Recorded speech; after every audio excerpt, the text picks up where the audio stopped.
নমস্কার, জজবাত 24 বাংলা থেকে আমি সঞ্জয় মুখার্জি। গত পরশুদিন ভোর রাতে ঢাকায় যাচ্ছিল একটা বাংলাদেশি বিমান।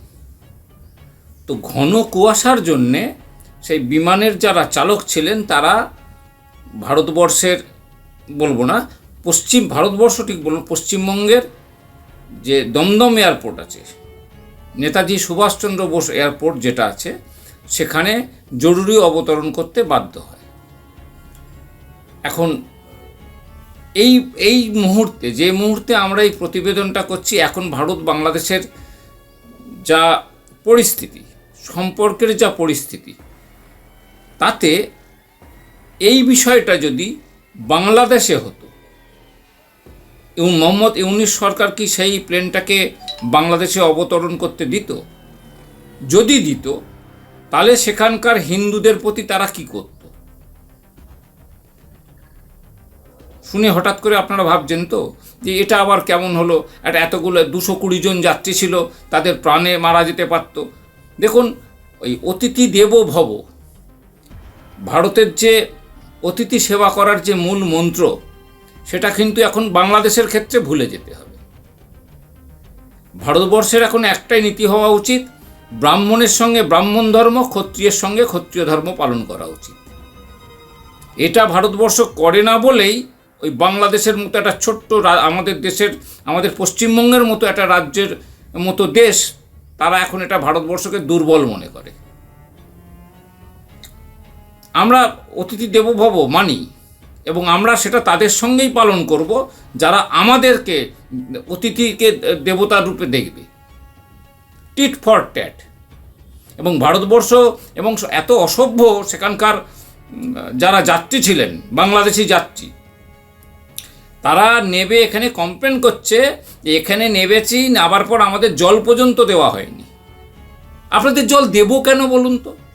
আপনারা বাংলাদেশে যেসব হিন্দু যারা মাইনরিটি কমিউনিটি আছে, তাদের বাড়িতে ঢুকে ঢুকে অত্যাচার করেছে।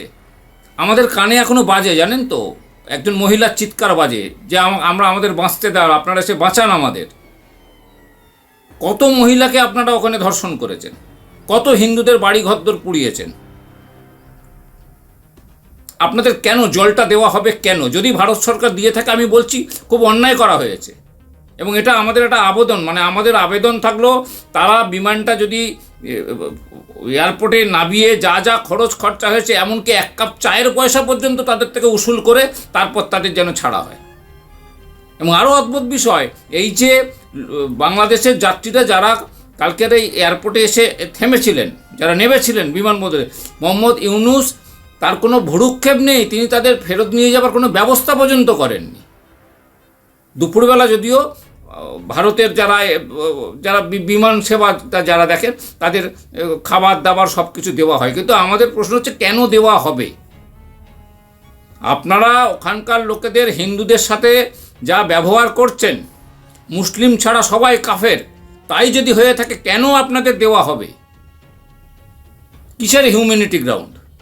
কোনো হিউম্যানিটি নেই। আপনারা যেমন কুকুর তেমনি মুগুর করা উচিত আপনাদের সাথে। Everything is fair between love and war. একদম একদম এটাই হওয়া উচিত, একমাত্র মূল মন্ত্র।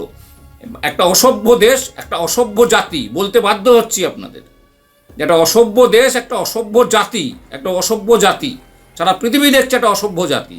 তাদের সঙ্গে তারা বাঁচলো মরলো, আমাদের কি এসে গেল তাতে? যখন তারা বিমানটাকে জরুরি অবতরণ করতে বলছিলেন, আমাদের এখানকার যারা এয়ারপোর্ট অথরিটি ছিল, তাদের বলা উচিত ছিল, যান নিয়ে গিয়ে আপনার বাবা ওই পাকিস্তানে নিয়ে যান, নিয়ে গিয়ে সেখানে গিয়ে অবতরণ করুন। আমাদের নিজস্ব সিকিউরিটি আছে, আপনাদের বিমানে যে বোম নেই তাই বা কে জানে? আমাদের এখানে নামার পর নাশকতা করবেন না, তার কি গ্যারান্টি আছে? যে দেশ আমাদের সম্মান করে না, যে দেশ নিজেদের ধর্ম মুসলিম ছাড়া বাকিদের সম্মান করে না, তাদের কিসের সম্মান দেওয়া? এত কেন দেওয়া হবে? আমাদের ট্যাক্সের পয়সা কেন দেওয়া হবে? আমাদের একটা দাবি থাকলো, তারা যদি এখানে 5টা টাকাও খরচ হয়, সেই 5টা টাকা যেন আদায় করে তারপর তাদের ছাড়া হয়। একটা কাংলি দেশ, কাংলা দেশ, আমি আপনাকে আজকের একটা ব্যক্তিগত জিনিস নিয়ে বলছি।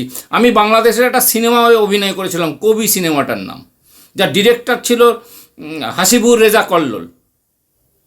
এখনও পর্যন্ত আমি গত বছরের ডিসেম্বর মাসে অভিনয় শুরু করেছিলাম, এই বছরে এখনও ডিসেম্বর, এখনও আমি কোনো টাকা পাইনি। আমরা কোনো আর্টিস্ট যারা তারা টাকা পাইনি, টেকনিশিয়ান টাকা পাইনি, এখানকার যারা সিনেমার যারা ছিলেন, মানে যারা প্রোডাকশন ম্যানেজার থেকে শুরু করে যাদের দায়িত্বেই সিনেমাটা ছিল, তারা ওনাদের বলে বলে ফেড আপ হয়ে গেছে, আজ দিচ্ছি কাল দিচ্ছি, আজ দিচ্ছি কাল দিচ্ছি করে করে পুরো একটা বছর কাটিয়ে দিয়েছে। এটা কাংলি দেশ, আমি পরিষ্কার বলছি, এটা কাংলি দেশ।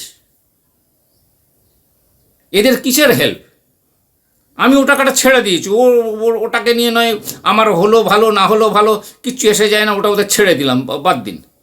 কিন্তু মূল যে বিষয়, আমাদের যারা সম্মান করে না তাদের ভারতবর্ষে কিসের আশ্রয় দেওয়া, কিসে জরুরি অবতরণ? একটু ভারতবর্ষের যারা প্রশাসনিক আছেন, রাজ্যের যারা প্রশাসনিক আছেন, তাদের একটু ভেবে দেখা উচিত। নমস্কার, ভালো থাকবেন।